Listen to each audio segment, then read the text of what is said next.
At 6:30 a.m., the calm of the Persian Gulf was shattered as a violent flash lit up the horizon. A U.S. tanker just 12 nautical miles from Iraqi waters erupted in flames after a salvo of Iranian missiles struck it with deadly precision. The explosion sent thick plumes of black smoke into the sky, visible from miles away, as chaos ensued aboard the ship. This was no ordinary attack. It marked the beginning of a larger military confrontation. In response, the U.S. Navy swiftly launched a retaliatory strike using Tomahawk missiles, while F-35I fighter jets prepared for further action. The stakes were high, and the outcome of this strike could change the course of the entire conflict. Stay tuned as we dive deep into the events that followed and the powerful weapons deployed in this high-stakes showdown. Don't forget to subscribe for more updates on this unfolding crisis. At 6:30 a.m., the stillness of the Persian Gulf was abruptly broken by a single flash on the horizon. The U.S. tanker, which had been quietly drifting just 12 nautical miles from Iraqi waters, was suddenly struck by multiple Iranian missiles. The impact was immediate and catastrophic. Flames engulfed the ship as massive clouds of black smoke rose into the air, visible from miles away. The crew, caught off guard, scrambled to contain the blaze, but the damage was already done.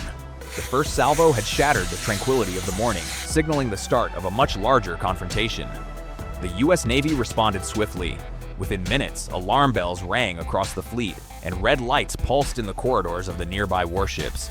The mission had changed from a routine patrol to a full-scale retaliation. Tensions that had been simmering for months now erupted into an open conflict. In the distance, fighter jets began their high-speed approach, armed with precision weapons aimed at Iranian military assets. This was no isolated attack. It was a calculated move by Iran to strike at the heart of U.S. interests in the region. The threat was real, and the stakes were higher than ever. The stage was set for a series of retaliatory strikes that would shift the balance of power in the Gulf. What followed would shape the future of the Middle East and the strategic landscape of the world. In the wake of the devastating attack, the U.S. Navy moved swiftly into action. Within hours, warships positioned off the Iranian coast went on high alert. The first wave of retaliation came from the sea, as the U.S. Navy launched a series of Tomahawk cruise missiles targeting key Iranian military installations. These precision-guided missiles were designed to strike deep into enemy territory, leaving no room for error. The missiles raced toward their targets at an incredible speed of over 500 miles per hour, cutting through the early morning sky. Meanwhile, US F-35I fighter jets, armed with GBU-31 JDAM bombs, were deployed to neutralize Iran's critical infrastructure. These fighter jets flew at extreme altitudes, invisible to Iranian radar, and carried out precision strikes on military facilities in Persian, known for its missile production capabilities. The destruction was swift and unforgiving.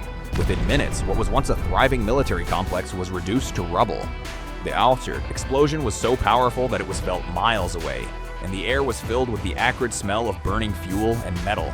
The attack was calculated, but the message was clear. The U.S. would not stand idly by. The response was swift, precise, and devastating. As the dust settled, the Iranian leadership was left to pick up the pieces of their shattered military infrastructure.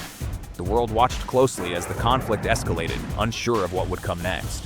As tensions rise and the situation continues to unfold, it's crucial to stay informed. What will happen next in this high-stakes game of military strategy? We'll be tracking every move. Make sure to subscribe for the latest updates. As the smoke from the earlier strikes still lingered in the air, a new phase of the conflict began to unfold. The Iranian military, wounded but not defeated, quickly shifted to a defensive posture. Their best weapon systems, including the Tor-M1 surface-to-air missile system, were now activated, preparing to engage the incoming waves of American airstrikes. The Tor-M1, a short-range but highly accurate anti-air missile system, locked onto its target as the first F-35I fighter jets from Israel streaked across the sky. The American pilots were fully aware of the danger they were flying into. At 32 kilometers, the Tor's radar locked onto one of the F-35IEs, and the pilot's display flashed a warning, "Lock on." The missile's incredible speed, capable of reaching Mach 4.5, could close the gap in mere seconds. The pilot's heart raced, knowing that at this range, an evasive maneuver would be nearly impossible. But there was no turning back now. With mere seconds to act, the F-35I pilot executed a hard left brake, sending the fighter into a steep dive. the jet plummeted 2,000 feet, narrowly escaping the missile's reach. At 14,000 feet, the pilot regained control and fired back with precision, releasing a GBU-31 JDAM that dropped like a hammer on an Iranian military research facility in Persian. The explosion was immense, sending shockwaves through the surrounding area. The destruction was total. The facility, once a critical part of Iran's missile development, was now a smoldering ruin. In the aftermath, the skies were momentarily clear of enemy fire, but the tension in the air remained thick, knowing that this battle was far from over. Each side prepared for the next wave, as both forces understood that the stakes were only growing higher. The immediate aftermath of the strike was a brief but intense lull, but Iran, ever resolute, quickly launched its counteroffensive.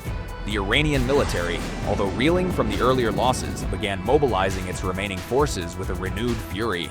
They activated the mobile SA-65 SAM systems, known for their ability to remain hidden by using mobile platforms and shifting positions after each radar pulse. The SA-65, a sophisticated mobile system designed to counter advanced aircraft, had a range of up to 200 kilometers, making it a formidable opponent for the already battered Israeli and American jets. As the radar sweeps across the sky, a new threat materialized. The high-frequency radar emissions from the SA-65 lit up the screens of the Israeli pilots, signaling that they were within range of the incoming missiles. With their escape routes rapidly dwindling, the pilots of the Israeli F-35I fighters had no choice but to press forward with their mission. But the SA-65's deadly precision was unmistakable. Its missiles were capable of reaching speeds of Mach 5, making them nearly impossible to outrun. Realizing they were running out of time, the F-35Is performed a high-speed evasive maneuver, diving below the SAM's engagement zone and weaving through the incoming missile fire. It was a race against time, where every second counted. As the missiles tore through the sky, the F-35Is launched their own retaliatory payload, devastating Iranian military infrastructure. The battle was escalating into a deadly game of cat and mouse, with each side trying to outmaneuver the other. Despite the odds, the Israeli forces managed to strike critical targets in Iran, but the looming presence of the SA-65 made it clear that the fight was far from over. The stage was set for an even more intense confrontation. As the skies above the Persian Gulf grew darker with the aftermath of explosions, both sides braced for the inevitable next phase of the conflict. The US and Israeli forces were determined to press their advantage, but Iran had fortified its defenses, using the chaos of the prior strikes to regroup and retaliate with renewed vigor. Intelligence reports confirmed that Iran had significantly expanded its missile production capabilities in the wake of previous bombings, fortifying new missile production sites, including underground facilities near the Zagros Mountains. In response, a joint strike force was quickly assembled. US and Israeli forces launched an unprecedented attack. 4 F-35I jets, each carrying 2,000-pound GBU-31 JDAM bombs and armed with precision targeting systems. Their mission was clear: destroy Iran's missile production capacity once and for all. Their target, a critical casting facility deep in the Zagros range that had begun production of long-range ballistic missiles capable of reaching Israel. As the F-35s entered Iranian airspace, they were met with a blanket of fire from Iran's remaining Tor M1 and ESA-65 systems. Iranian radar operators scrambled to lock onto the fast-moving jets, but the advanced stealth capabilities of the F-35Is made them nearly invisible. Despite the overwhelming odds, the pilots pressed on, knowing the impact of failure was too great to fathom. The bombing run was flawless. The massive explosions from the JDAM bombs cracked open the reinforced roof of the missile casting facility, collapsing it into a pile of burning rubble. Within minutes, the building's contents, the future of Iran's long-range missile program, were utterly destroyed. The attack was a devastating blow to Iran's missile capabilities, but it was clear that this was only one battle in a much larger war. Both sides knew that the cost of this conflict was rising, and the coming days promised even more destruction. The question remained, who would be the next to strike? As the final wave of airstrikes faded and the dust settled over the war-torn landscape of Iran, both sides assessed the devastation they had wrought. The attack on Iran's missile production facilities had crippled their capabilities, but it came at a staggering cost. The US and Israeli forces had successfully neutralized critical targets, but the retaliatory strikes from Iran were far from over. The conflict had escalated into a new phase.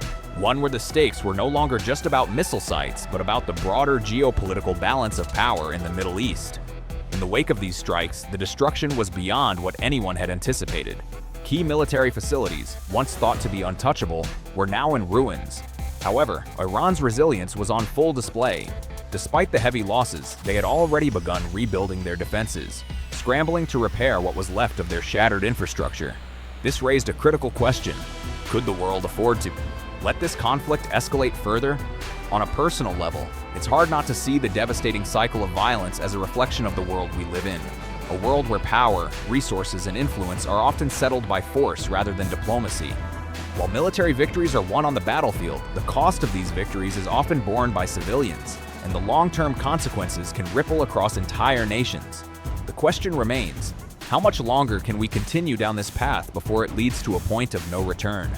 As tensions rise and new alliances are formed, it's crucial to reflect on the broader implications. What's the true cost of military escalation in the modern world? And where do we draw the line between self-defense and aggression? What do you think? Are military responses like this the answer, or is there a better way forward? Let us know your thoughts.